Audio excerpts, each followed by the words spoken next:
ప్రతి ఒక్కరి జీవితంలో బాల్యం చాలా గొప్పది. బాల్యం అంటే కల్లా కపటం లేకుండా, ఎటువంటి కల్మషాలు లేకుండా, నిర్మలమైనటువంటి స్వచ్ఛమైనటువంటి స్ఫటికం లాంటి మనస్సుతో ఉండేటువంటి బాల్యం అసలు తలుచుకుంటేనే ఒళ్ళు జలధరిస్తూ ఉంటుంది. ఎందుకంటే ఆ బాల్యం అనేది ఆ జ్ఞాపకాలు, ఆ స్నేహితులతో ఆటలు పాటలు, చదువుల్లో పోటీలు, మార్కుల కోసం కుస్తీలు, అలాగే విహారయాత్రలు, మన స్నేహితులతో కలిసి సాయంత్రం అవ్వగానే చక్కని చకచక రకరకాల ఆటలు, ఎన్ని రకాల ఆటలు ఉంటే అన్ని రకాల ఆటలు ఆడుతూ ఆ బాల్యం ఎంత స్వేచ్ఛాయుతంగా, ఎటువంటి ఒత్తిడులు లేకుండా హాయిగా గడిచిపోతూ ఉంటుంది. ప్రతి ఒక్కరి జీవితంలో జరిగేదే ఇది.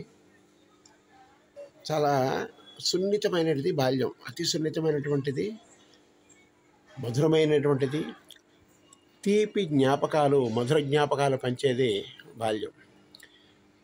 ఇది దాదాపుగా 99% అందరికీ దాదాపు ఈ బాల్యం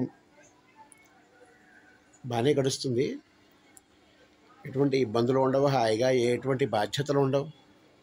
హాయిగా వాళ్ళ జీవితాన్ని వాళ్ళు చదువుకుంటూనో, ఆడుతూనో, పాడుతూనో, హాయిగా స్నేహితులతో కాలక్షేపం చేస్తూ, అన్నా చెల్లెలతో, అక్కా తమ్ముళ్ళతో ఆడుకుంటూ పాడుకుంటూ, తల్లిదండ్రులతో మారాం చేసి వస్తువులను కొనిపించుకుంటూ, వాళ్ళ పంతాన్ని నెగ్గించుకుంటూ, అంటే అదొక తెలియని ఒక మధురానుభూతి, తెలియని ఒక అద్భుతమైనటువంటి అమృత తుల్యమైనటువంటి వయస్సు అది. వాడికి హాయిగా ఏ బాధ్యతలు ఉండవు, వాడికి ఏమీ సంబంధం లేదు. హాయిగా అమ్మ పెడితే తింటాడు, ఆడుకుంటూ ఉంటాడు. స్కూల్కి వెళ్ళమంటే వెళ్తాడు, వస్తాడు, మళ్ళీ బ్యాగ్ పక్కన పడేస్తాడు, ఆడుకుంటూ ఉంటాడు. ప్రైవేట్కి వెళ్తాడు, మళ్ళీ వస్తాడు. ఇదే పని తప్ప వేరే బాధ్యతలు, బరువులు లేకుండా హాయిగా ఆడుతూ పాడుతూ గడిచిపోతూ ఉంటుంది అందరి జీవితం. దాదాపుగా ఎక్కడో కొంతమందివి జీవితాలు కొంచెం ఇబ్బందికరంగా ఉంటాయి, కానీ బాల్యమే ఒక దుర్భరంగా ఉంటుంది ఎక్కడో కొన్ని చోట్ల మాత్రమే. దాదాపుగా అందరూ బాల్యాన్ని బాగానే సంతోషంగానే గడుపుతారని నేను అనుకుంటున్నాను. చాలా సరదాగా గడుస్తుంది. ఎందుకంటే వాళ్ళకి ఏం తెలియదు, బరువు బాధ్యతలు తెలియదు, ఒక కష్టసుఖం విలువ తెలియదు. వాళ్ళకి కావాల్సిందల్లా వాళ్ళ సంతోషం, ఆటలు పాటలు, స్నేహితులతో ఆడుకోవటం, హాయిగా జీవితాన్ని గడిపేయటం. ఇంకా కొంచెం ముందుకెళ్తే మార్కుల కోసం first rank, second rank, third rank, ఇట్లా ర్యాంకుల కోసం ఒక ఆరోగ్యకరమైనటువంటి పోటీ స్నేహితులతో. ఎరా నాకు నీ ఫస్టా, నీకు ఫస్టా అని పోటాపోటీగా చదువుకోవటం, అది కూడా గొప్ప మధురానుభూతే. మనల్ని మనం తెలుసుకునే వయసు వచ్చేసరికి ఇది బాధ్యత, ఇది అనేటప్పటికీ వయసు వచ్చేస్తుంది. 10వ తరగతి అవ్వగానే కొంత బాధ్యతలు పెరుగుతాయి, ఇంటర్ అవ్వగానే ఇంకొంత బాధ్యతలు, డిగ్రీ అవ్వగానే ఇంకా బాధ్యతలు పెరుగుతాయి. అలాగే పీజీ, ఇతరత్ర పెద్ద చదువులు చదివేటప్పుడు పూర్తి బాధ్యతల్లోకి వెళ్ళిపోతాం, పూర్తిగా బరువు బాధ్యతల్లోకి వెళ్ళిపోతాం. ఇక అక్కడి నుంచి ఇబ్బందులు, అనేక రకమైన ఒత్తిడులు, జీవితం ఎలా అనే ప్రశ్నార్థకం, ఏ దారిలో వెళ్ళాలి, ఎట్లా ఎలా అనేది ఒక పెద్ద ప్రశ్న వేధిస్తూ ఉంటుంది, నిద్ర పట్టనివ్వదు. ఎప్పటి వరకు అంటే అతడు బాగా సెటిల్ అయ్యేంత వరకు, చక్కగా అతను సెటిల్ అయ్యి లైఫ్లో హ్యాపీగా ఉండేంత వరకు మా బాధ్యత ఆ స్ట్రెస్ గురి చేస్తూ ఉంటుంది. ఒకసారి కనుక అతను ఒక బాధ్యతాయుతమైనటువంటి ఉద్యోగంలో చేరిపోతే ఇక ఆనందమయమే జీవితం. అలాగా, ఎందుకంటే ఇంకా పెరిగిన కొద్దీ ఇంకా పెళ్ళి, పిల్లలు, బాధ్యతలు, బరువులు, ఇంకా వయసు పెరిగితే ఇంకా బాధ్యతలు, ఇట్లాగా ఇక పెరగడమే తప్ప ఇక తగ్గేదే ఉండదు. అందువల్ల బాల్యమే అన్నిటికన్నటువంటి అమృతతుల్యమైనటువంటి వయస్సు.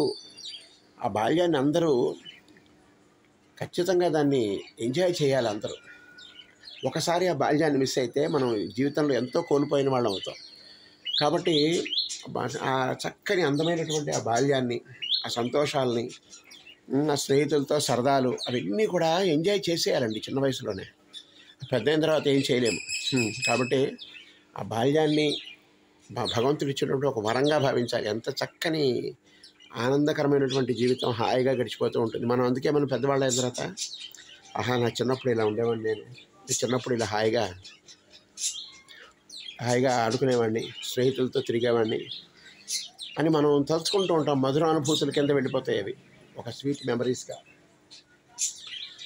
ఆ స్వీట్ మెమరీసే మిగలాలి మనకి. చిన్నప్పుడు ఎంతో హాయిగా ఆడుకునేవాడిని నేను, లేకపోతే నేను మా ఫ్రెండ్స్ అక్కడికి వెళ్ళాము, ఇక్కడికి వెళ్ళేవాళ్ళం, ఇలా ఆడుకునేవాళ్ళం, అలా ఆడుకునేవాళ్ళం. మధురానుభూతులు ఇవన్నీ కూడా చక్కని మధురానుభూతులు అందరికీ ఉంటాయి ప్రతి వాళ్ళ జీవితంలో. దీన్ని ఖచ్చితంగా ఎంజాయ్ చేసి తీరాల్సిందే. బాల్యం ఒకసారి మిస్ అయిపోయిన తర్వాత పెద్దవాళ్ళు అయిన తర్వాత ఇక చాలా కోల్పోతాం మనం. ఆ ఆనందాలు మళ్ళీ తిరిగి రావు. పెద్దవాళ్ళు అయిన తర్వాత ఆడుకుంటే చూసేవాళ్ళు అవుతారు. కాబట్టి చిన్నగా ఉన్నప్పుడే ఆ ముద్దుగా ఆడుకోవటం, ఆ సరదాలు తీర్చుకుంటేనే జీవితానికి సార్థకత.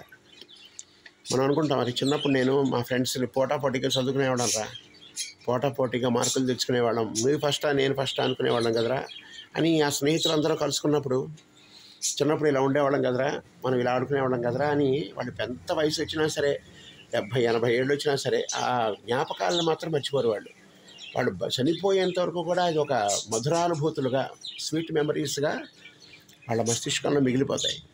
కాబట్టి బాల్యం అనేది ఒక చక్కని అద్భుతమైనటువంటి దేవుడిచ్చిన వరం. దాన్ని అందరూ చక్కగా సంతృప్తికరంగా ఎంజాయ్ చేయాలి.